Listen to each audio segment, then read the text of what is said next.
Those of us who suffer with panic and anxiety think we know about panic attacks. We just don't know what to do when they come or what to do to prevent them. But by the end of this video, I want you to know exactly how to handle your next one. Not by fighting it, not by running from it, but by understanding what's really happening and how God can use even your fear to bring freedom. I'm Dr. John Vaprezsan, and welcome to the Journey to Freedom, where we help people who are struggling with anxiety and depression to find healing spiritually, emotionally, and neurologically through the power of truth and forgiveness. Now, I know what panic feels like. I know about your heart pounding. You can't breathe. You're losing control. I get warm. I've got to get up and move around. What's my first instinct?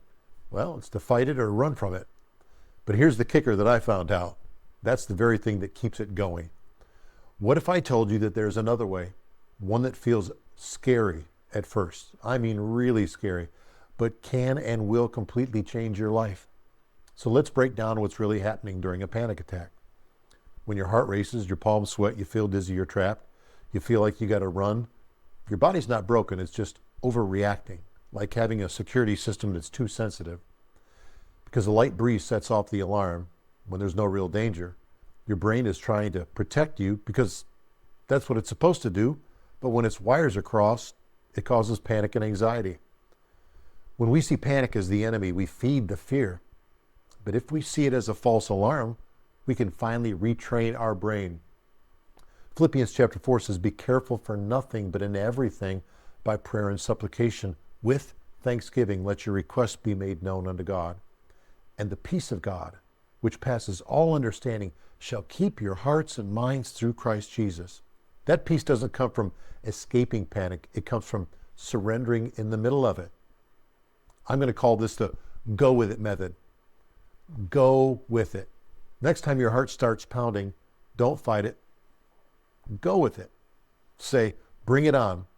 I know it sounds crazy, but let me tell you, when you stop running from panic, your brain learns that it's not dangerous and the storm loses its power. So if you think of panic like a wave in the ocean, if you fight the wave, you'll drown in exhaustion. But if you ride it, it can carry you to shore.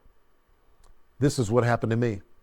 I have agoraphobia, and I was in a bus filled with people, close to the front. All of a sudden, I began to get this thought: panic, anxiety, you got to get out. My first instinct was immediately I stood up. My brain was telling me to run to the front. But for some reason at that moment, I rebelled.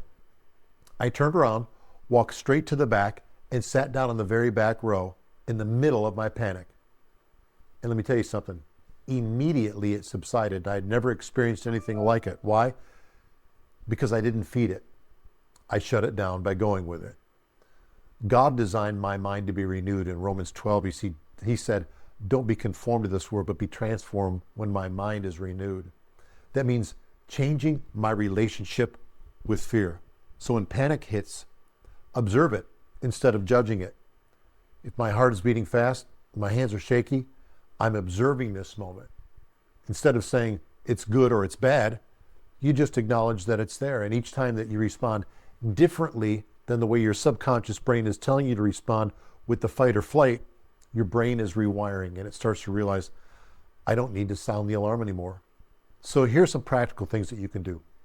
List your triggers, places or situations where panic shows up.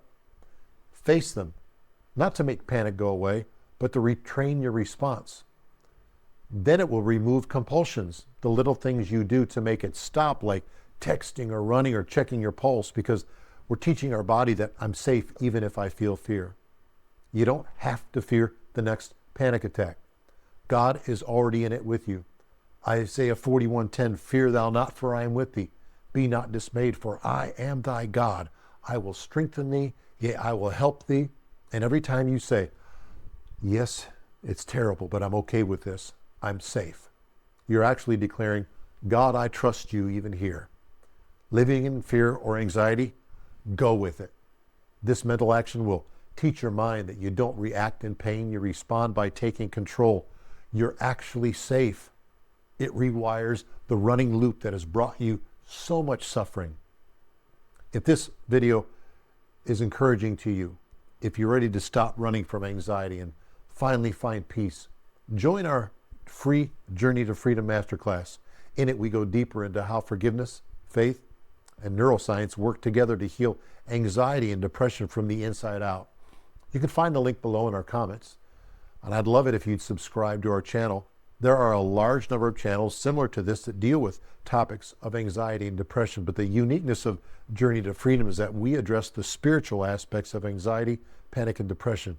Very few people take that approach, but we believe that true freedom can only come from the one who created you and gave his only son to take your place. So remember, you don't have to fight your way out. You can walk your way to freedom. Click the link below and join us today. Your freedom starts now.